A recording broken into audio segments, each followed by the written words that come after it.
नमस्कार, ये लाइव तस्वीरें आपके समक्ष पहुंच रही हैं असंध की अनाज मंडी से, जहां पर कुछ सिख संगत से जुड़े हुए लोग एकत्रित हैं। इनसे बातचीत करते हैं, क्या है पूरा मामला। दर्शकों को ये बता दूं कि सुप्रीम कोर्ट का जो फैसला आ चुका है, हरियाणा की जो पृथक सिख गुरुद्वारा प्रबंधक कमेटी है उसके गठन की प्रक्रिया शुरू हो चुकी है। कुछ दिन पहले एक शिष्टमंडल हरियाणा के मुख्यमंत्री से मिलता है और वहां पर बाकायदा मुख्यमंत्री स्वयं घोषणा करते हैं कि मतदाताओं की सूचियां बनने तक और अगले चुनाव होने तक की जो प्रक्रिया जब तक जारी रहेगी तब तक एक व्यवस्था बनाई गई है। कुछ मेंबर्स को वहां पर जिम्मेवारी सौंपी गई है पदाधिकारियों की, और जिसकी गठन की प्रक्रिया जो है कुरुक्षेत्र के अंदर जो वहाँ के उपायुक्त हैं उन्होंने 21 तारीख से शुरू करनी है। सीधे वे लाइव जोड़ रहे हैं जोगिंदर सिंह जिंडा को। क्या कहना है इस पर इनका? वाहगुरू जी का खालसा, वाहगुरू जी की फतेह।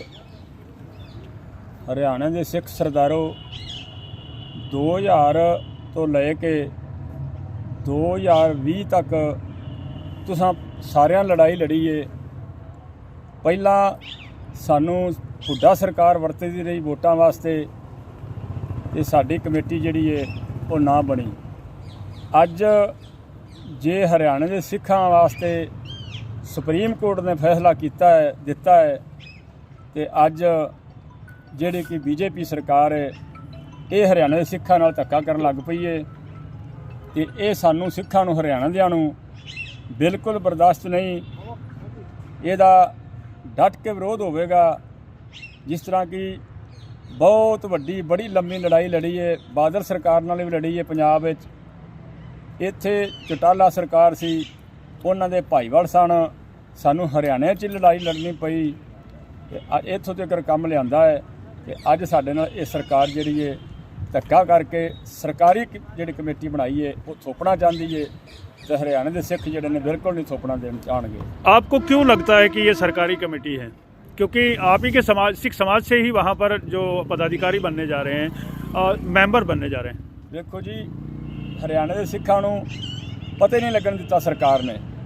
जदों ना लिखे ने नोमिनेट किए ने, ਉਹਦੇ ਵਿੱਚ ਜਿਹੜੇ ਸੰਘਰਸ਼ ਵਾਲੇ ਬੰਦੇ ਸਨ 20 ਸਾਲ ਲੜਾਈ ਲੜਦੇ ਰਹੇ, ਉਹਨਾਂ ਦਾ ਬਿਲਕੁਲ ਨਾ ਹੀ ਸਰਕਾਰ ਉਹਨਾਂ ਨੂੰ ਦਿੱਤਾ, ਨਾ ਹੀ ਉਹਨਾਂ ਨੂੰ ਪੁੱਛਿਆ ਹੈ।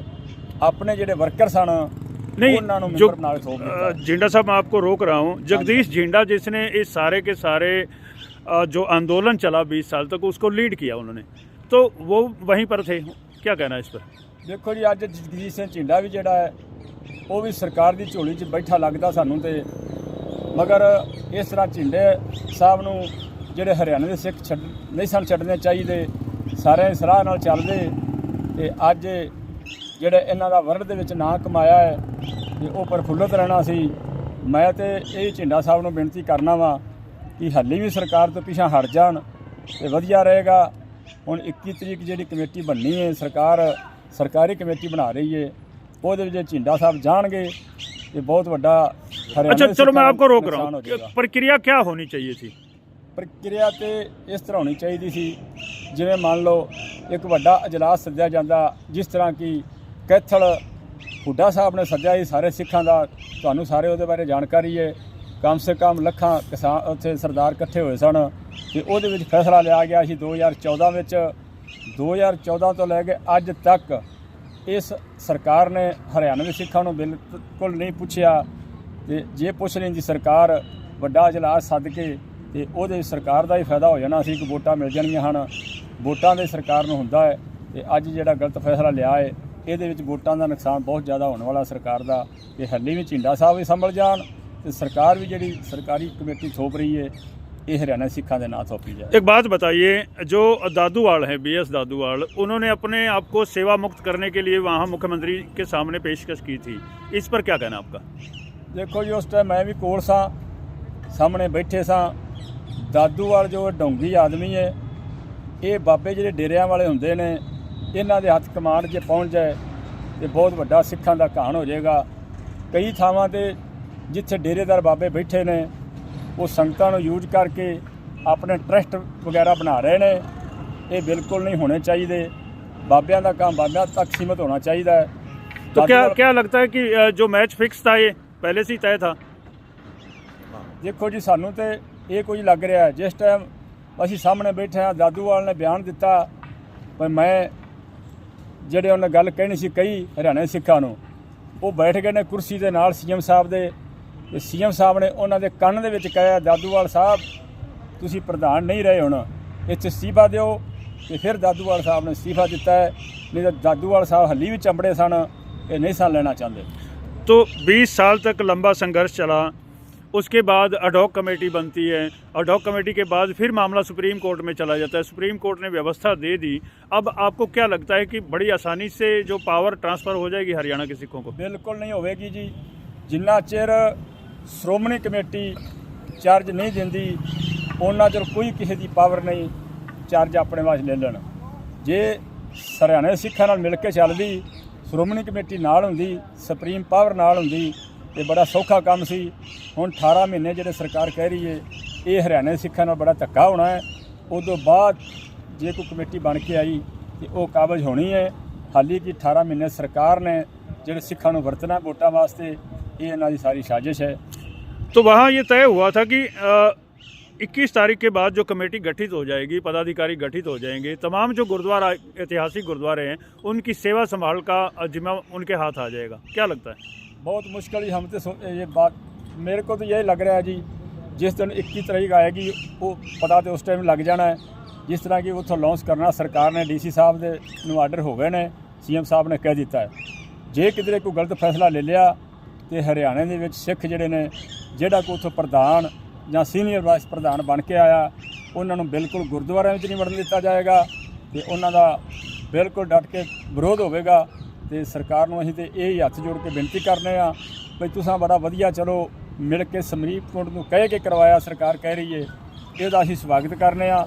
ਪਰ ਸਿੱਖਾਂ ਨੂੰ ਸਿੱਖਾਂ ਦੇ ਵਿੱਚ ਹੀ ਰਹਿਣ ਦੇਣ ਤੇ ਗੁਰਦੁਆਰਾ ਸੇਵਾ ਸੰਭਾਲ ਸਿੱਖ ਹੀ ਕਰਨ ਤੇ ਸਭ ਤੋਂ ਵਧੀਆ ਹੋਵੇਗਾ। ਸਿੱਖਾਂ ਦਾ ਅਕਾਲ ਤਖਤ ਜਥੇਦਾਰ ਆਣ ਕੇ ਸਿਰੋਂ ਪਾਉ ਪਾਏ ਹਰਿਆਣੇ ਦੇ ਪ੍ਰਧਾਨ ਨੂੰ, ਉਹ ਪ੍ਰਧਾਨ ਮੰਨਿਆ ਜਾਏਗਾ। ਇਹ ਜਿਹੜੇ ਪ੍ਰਧਾਨ ਕਰਦੇ ਨੇ, ਇਹ ਪ੍ਰਧਾਨ ਇਹਨਾਂ ਦੀ ਨਾ ਹਰਿਆਣਾ ਕਮੇਟੀ ਦੀ ਮੰਨੀ ਜਾਏਗੀ, ਹਰਿਆਣਾ ਸਿੱਖ ਮੰਨੇਗਾ। ਪੰਜਾਬ ਵਾਲੇ ਵੀ ਸਭ ਦੇਸ਼ ਰਾਜੀਏ, ਅਕਾਲ ਤਖਤ ਦੇ ਜਥੇਦਾਰ ਆਣ ਕੇ ਹਰਿਆਣੇ ਦੇ ਪ੍ਰਧਾਨ ਨੂੰ ਸਿਰੋਂ ਪਾਉ ਪਾਏਗਾ ਤੇ ਸਾਰਾ ਹਰਿਆਣਾ ਉਹਦੇ ਨਾਲ ਹੋਵੇਗਾ।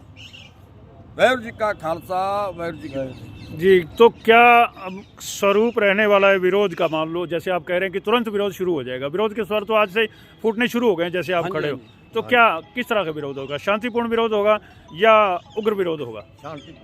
शांतिपूर्वक विरोध होगा।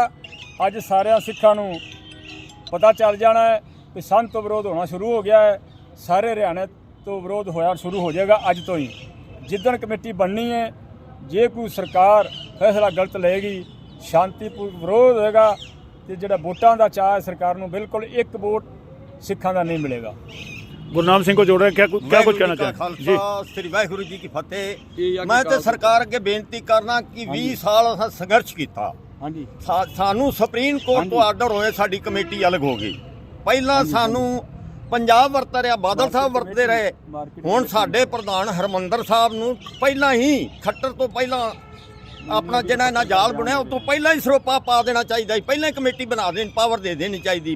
साढ़े 5 तख्त ने, 5 तख्तां दे 5 सुप्रीमो ने, ਜਿਹੜਾ ਉਹ ਫੈਸਲਾ ਦੇ ਵਰਡੇ 'ਚੋਂ ਫੈਸਲਾ ਮੰਨਿਆ ਜਾਂਦਾ ਹੈ।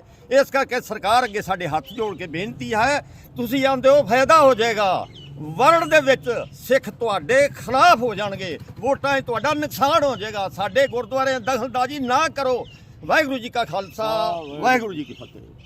देखिए, प्रक्रिया शुरू हो चुकी है, हो जाएगी 21 तारीख के बाद वोटर लिस्ट बननी शुरू हो जाएगी। हरियाणा के जो सिख मतदाता हैं, फाइनली कमेटी का चुनाव जैसे पहले होते हैं पंजाब में होता है उस तरह से होना है। तो अब जो व्यवस्था टेम्परेरी की जाने वाली है 21 तारीख के बाद, कुरुक्षेत्र को हेडक्वार्टर भी घोषित कर दिया गया है। क्या कुछ कहना चाहोगे? नाम बताइए ज़रा। ऐसे मेरा नाम साहब सिंह गाँव थल से हूँ मैं जी। लेकिन ये जो 21 तारीख को सरकार घोषणा कर रही है, ये बहुत एक सिख समुदाय के हक में नहीं है, ये सिख समुदाय के खिलाफ है। लेकिन सरकार सोच रही है अपना वोट बांधने के लिए, इसमें सरकार का वोट बिल्कुल ख़राब होगा। सरकार को सिख समुदाय के मसले में ये बिल्कुल इंटरफेयर नहीं करना चाहिए। देखो खट्टर साहब बहुत समझदार हैं, लेकिन इस पर कुछ ना कुछ ये खबर सुन के विचार जरूर करेंगे। आंदोलन जब शुरू हुआ तो शुरू से लेके जगदीश सिंह झिंडा जो हैं वो भी असंध के गांव से ही आते हैं। उन्होंने बड़ी लंबे समय तक संघर्ष को लीड किया और फाइनली आज चीज़ें जैसे जैसे आगे बढ़ती चली गई, सुप्रीम कोर्ट तक मामला जाता है और अब व्यवस्था दे दी गई है। स्वयं जगदीश झिंडा वहाँ पर मौजूद थे मुख्यमंत्री के सामने। ऐसे है कुछ, देखो पहले जो जगदीश सिंह झिंडा था उसने बहुत मतलब ये लड़ाई लड़ी है, लड़ाई लड़के और कामयाबी के किनारे पे पहुंच गया और कहीं कामयाबी भी मिली कुछ। लेकिन अब जो जगदीश सिंह झिंडा भी ये गलत काम कर रहा है, अगर जगदीश सिंह झिंडा भी सरकार के साथ मिलकर काम करेगा तो हम इनका भी विरोध करेंगे बिल्कुल। इनको भी गांव में नहीं बढ़ने देंगे जगदीश सिंह झिंडा को। एक मिनट, तो आप बताइए कुछ क्या मशवरा देना चाहेंगे जगदीश झिंडा को, उसके बाद बातचीत बंद करते हैं। जी ਜਗਦੀਸ਼ ਸਿੰਘ ਝਿੰਡਾ ਸਾਡੇ ਭਰਾ ਨੇ, ਜਿੰਨੀ ਇਹਨਾਂ ਲੜਾਈ ਲੜੀ ਹੈ ਦੁਬਾਰਾ ਜਨਮ ਲੈ ਕੇ ਵੀ ਲੜਾਈ ਨਹੀਂ ਬੰਦਾ ਲੜ ਸਕਦਾ। ਅੱਜ ਅਸੀਂ ਤੇ ਸ਼ੇਰ ਹੀ ਕਹਿੰਦੇ ਆ ਜਗਦੀਸ਼ ਸਿੰਘ ਝਿੰਡਾ ਨੂੰ, ਜਿਹਨੇ ਸਾਡੇ ਪਿੰਡ ਝਿੰਡੇ ਦਾ ਨਾਂ ਵਰਣ ਤੱਕ ਚਮਕਾਇਆ ਹੈ। ਤੇ ਹੁਣ ਜਿਹੜੇ ਵੇਖ ਰਹੇ ਨੇ ਵੇਖਣਗੇ ਉਹ ਵੀ ਜਿਹੜੇ ਹਰਿਆਣੇ ਦੇ ਸਿੱਖ ਨੇ ਉਹ ਨਾਰਾਜ਼ ਨੇ ਤੇਰੇ ਤੋਂ ਤੇ ਸਰਕਾਰ ਤੋਂ ਪਿੱਛਾ ਹਟ ਜਾਣ ਤੇ ਬਹੁਤ ਵਧੀਆ ਰਹਿਣਗੇ, ਨਹੀਂ ਤੇ ਇਹਨਾਂ ਦੇ ਖਿਲਾਫ ਸਾਰਾ ਹਰਿਆਣਾ ਹੋ ਜਾਏਗਾ। ਮੈਂ ਤਾਂ ਇਹ ਬੇਨਤੀ ਕਰਨਾ ਹੱਥ ਜੋੜ ਕੇ ਇਹਨਾਂ ਨੂੰ, ਸਾਡੇ ਸੀਨੀਅਰ ਨੇ, ਸਾਡੇ ਭਰਾ ਨੇ, ਅਸੀਂ ਭਰਾ ਦੇ ਨਾਤੇ ਵੀ ਕਹਿੰਦੇ ਆ ਤੇ ਸਰਕਾਰ ਦੀ ਝੋਲੀ 'ਚ ਨਾ ਬਹਿਣ, ਸਿੱਖਾਂ ਦੀ ਬਾਤ ਲੈਣ।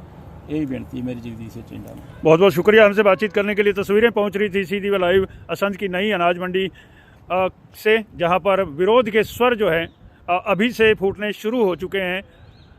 पृथक हरियाणा सिख गुरुद्वारा प्रबंध कमेटी की जो प्रक्रिया प्रशासन के और शासन के द्वारा शुरू की गई है, उसके विरोध के स्वर आप सुन रहे थे। लौटेंगे कुछ और तस्वीरें, कुछ और खबरें लेकर, तब तक देखते रहिए ASF News 24। नमस्कार।